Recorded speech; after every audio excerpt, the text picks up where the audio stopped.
Hello guys, আমি আজকে একটা ছোট ব্লগ নিয়ে এলাম। আমি আজকে বাজারে গেছিলাম, তো কি বাজার করেছি দেখো। তো এখানে আমি কাঁচা হলুদ এনেছি ফার্স্টে, তারপরে কিছু দেশি মুরগির ডিম পাওয়া যাচ্ছিল, তো আমি 5টে দেশি মুরগির ডিম এনেছি।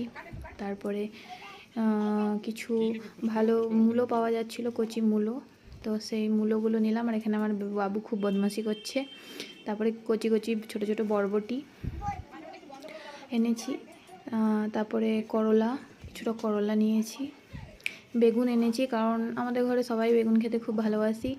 দেন সব কিছুতে যাওয়ার মতন ধনেপাতা, কিছু বিনস বাবুর জন্য, কিছু কচি কচি শশা, ওর বাবা খায় খুব শশা যেহেতু।